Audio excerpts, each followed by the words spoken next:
Hein, so you can get to know him a bit better. He is your fourth candidate for mayor of Saskatoon, and you threw your hat in the ring at the last minute. And I guess my first question is just what led to the last minute entry? Yeah, thank you for having me, and thank you for the opportunity to speak to these issues. I guess one of the main problems is the candidates that are currently out there are really not offering voters a chance to have their mandate represented, particularly on roads and crime and lower taxes. I think the time has come for the city to be more fiscally responsible, certainly holding the line on taxes, zero tax increases, and making sure that the crime issue is addressed, as well as taking action on roads. Those are the things that need to be addressed, and the city's budget needs to be focused on those issues as well, instead of building big projects down by the river. So I'm trying to represent that mandate. Can you tell me a bit about your experience and our viewers about what you bring to the table? I've got some background in political activities for sure. I've helped people with campaigns and things. I understand the political environment fairly well, and I think one of the issues certainly that voters need to have at City Hall is changed versus just more of that same sort of process where the politicians are doing what they want to do and not taking the voters' mandate forward and sort of implementing the issues that they really find important in their lives. All right, and actually no stranger to politics. It's been reported that you once led a fringe party here in Saskatchewan, the Saskatchewan Heritage Party. Talk a bit about your role there.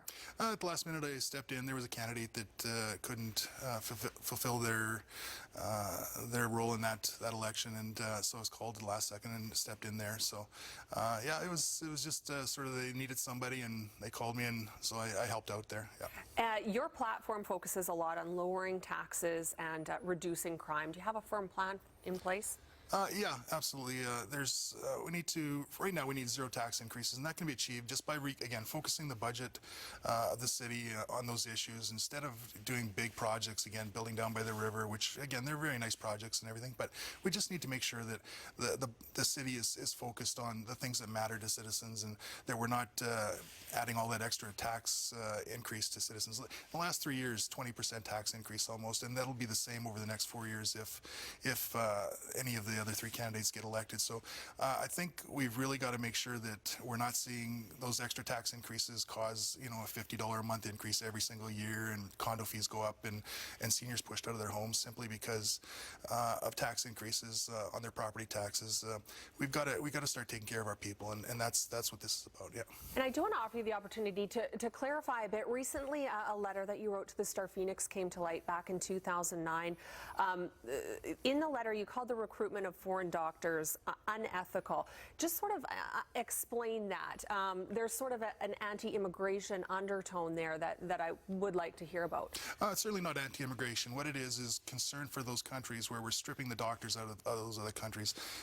When we take too many of their healthcare workers as well, we create shortages, and Saskatchewan has experienced that situation as well, when we lose a lot of healthcare workers to other provinces who maybe can pay higher wages and things like that. So it's important that we make sure that we're not just sort of stripping healthcare workers, and that's not just for maybe Saskatchewan. It's the whole. It's all over the place.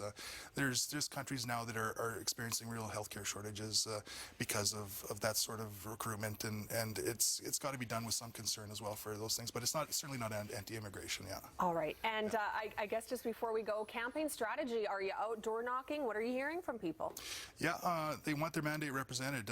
They're tired of City Hall spending all this money. We're now over $600 million in debt. $57 million out of just last year alone by this city council, including Councillor Clark and Mayor Atchison in their terms, as well as planning that was done in the past, including by Kelly Moore. So those projects, those kind of things are all adding to this debt, and if they implement any of their sort of programs or visions that they want to implement as other candidates, we're going to have a lot larger debt than we do, and the taxes are really going to get out of control for people, and we'll start losing people in the city because of the extra burdens and stuff like that on their wallets and things. So we've got to take care again of our citizens, make sure that the mandate is represented at City Hall, and that we're not essentially just sort of picking a candidate who's going to build more of their kingdoms down by the river again or things like that. So, is it intimidating, Devon, to go?